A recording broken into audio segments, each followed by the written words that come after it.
So let me start with a small walkthrough through the boat.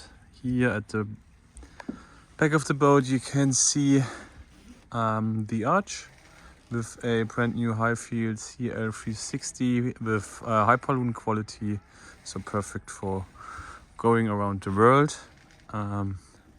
Step aboard, we have a kayak, we have a brand new sub, we have overall on the arch and on the roof about 1200 watts of solar. You can see little Cres, my dog, walking around. Basically you can control most of the sheets and lines from here. This one is also an electrical winch with several points where you can use it, also based from the cockpit, so the boat is perfectly set up for single handling. I single-handed all the time. The cockpit cushions are being done new. Also the cushions and upholstery for the cockpit seats is being done new up until end of this year. So if you're going forward, did some netting for the dog.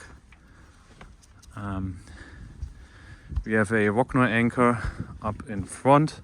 There's a Cheneker, which is really big, really nice for apparent wind angel from 60 to 120 degree, somewhere around 8 to 15 knots, perfect sailing conditions. 3 really big sail lockers.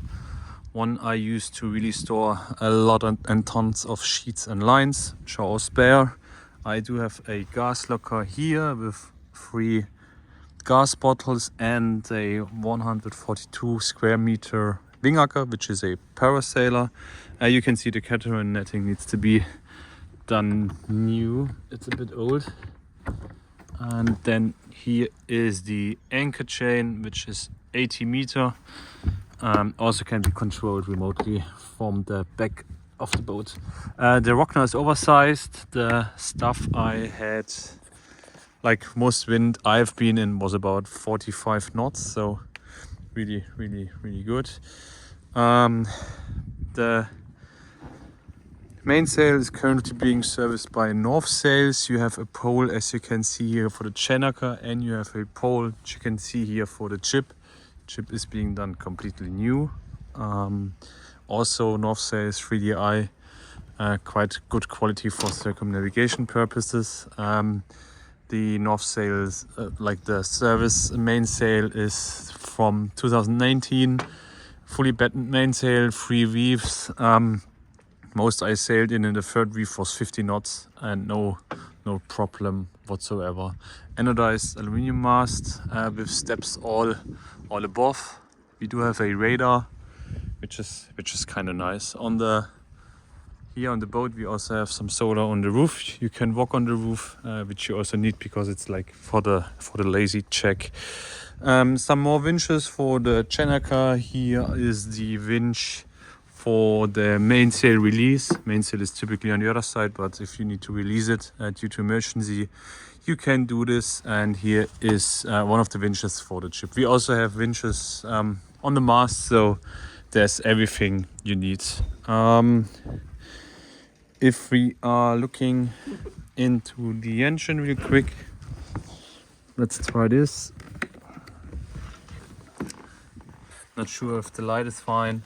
So on both sides they are looking kind of the same, really nicely insulated. For the coolant we have an extra tank here. We also have, as you can see here, another anchor for the back of the boat in case you need it. We also have a spare anchor next to the Wagner on the boat, pretty heavily insulated.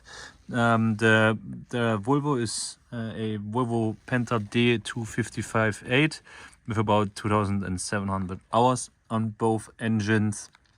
We have a hot water boiler on both engines. Yeah, and that's basically it. Works like a charm. I can't start it now because it's already winterized, so I have antifreeze in there.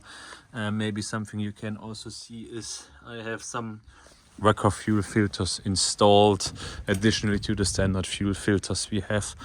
Then at the back here you can see some storage area as well. So it's all being used at the moment. Sure, I'm still being on the boat quite regularly, so there is a lot of space you can utilize.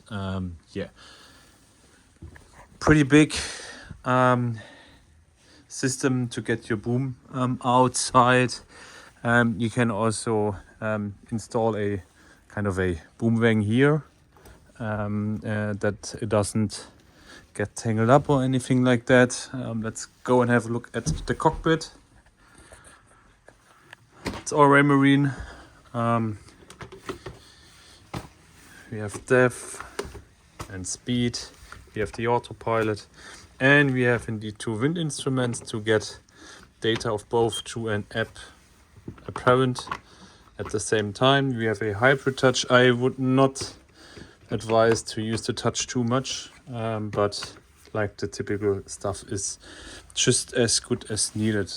We have installed, these ones are new, brand new, and now coming inside the boat on port side, you have the kitchen. What I really like about the kitchen is kind of the setup. So it's you can stand in there completely. You have great visibility when you're on sailing. When you're on watch, you can still cook or prepare something for you and be informed what happens outside. We have a big fridge or freezer here. Both are water cooled, and the second one, again, very big, acts both as a fridge or as a freezer.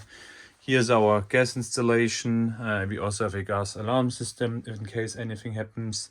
I do have an induction hub, which makes sense, especially in the summer, as we do have 600 amp hours of lithium batteries. Having a small look at the electronics. If I look at the electronics, the central system is the Victron Turbo GX. We do have all stuff from Victron, like galvanic isolator, we have an inverter, we have the MPPT of Victron, which is all showing right here. And the only thing we don't have from Victron is the lithium batteries. They are from Renogy. Next to that, we have, like, as you probably know, we have like a full system of 230 and 12 volt as well. We have overall 4 bilge pumps, 2 here in the main compartments and 2 in the engine room compartments. We have manual ones up until there, so also for that quite a lot. What I also like about the boat, I didn't thought I would like it, but it's quite nice, is that you have another like big storage compartments right here. I have a beamer inside of here, and you can still open up the table if you like for some nice dining. Water tank is until there, 650 liters. We have also quite the same about diesel, 2 separate diesel tanks with 325 each. We have an EPIP, which is doing sailing outside for sure, and quite a lot of room in the kitchen for everything you need.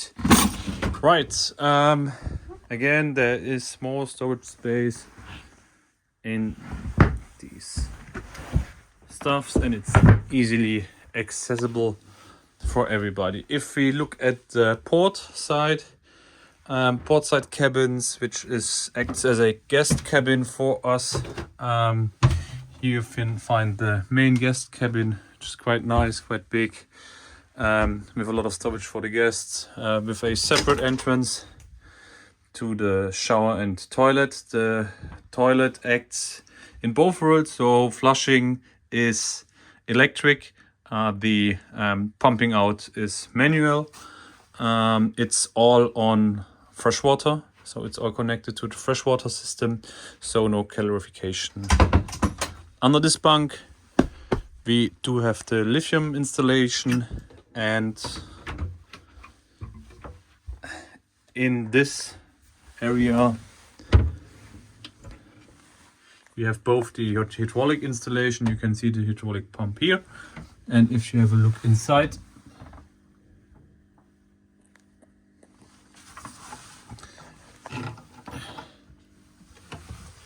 you have all electronic installation in one place, and it's good. It's good, accessible.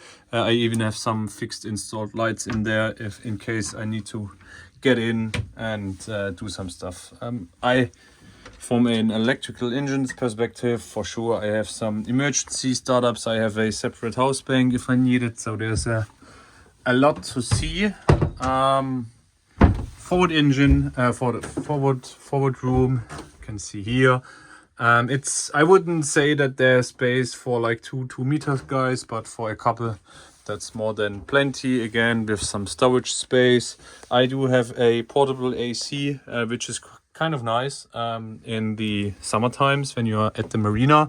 You can also run this from the battery, but probably not all night. But a couple of hours to get the boat cooled, no problem whatsoever. Quite a lot of ventilation. We have opening hatches here, and here.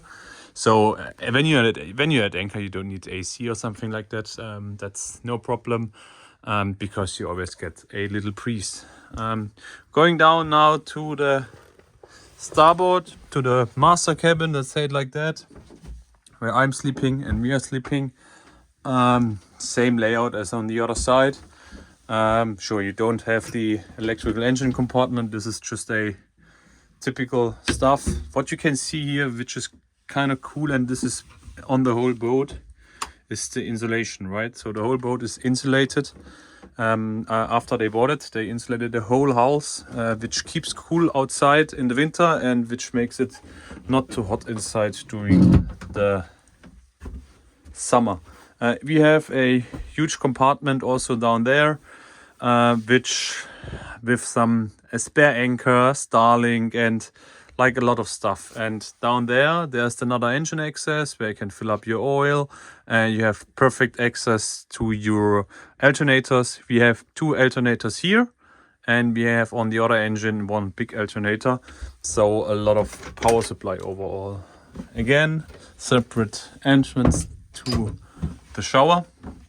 You can see same setup as on the other side as well.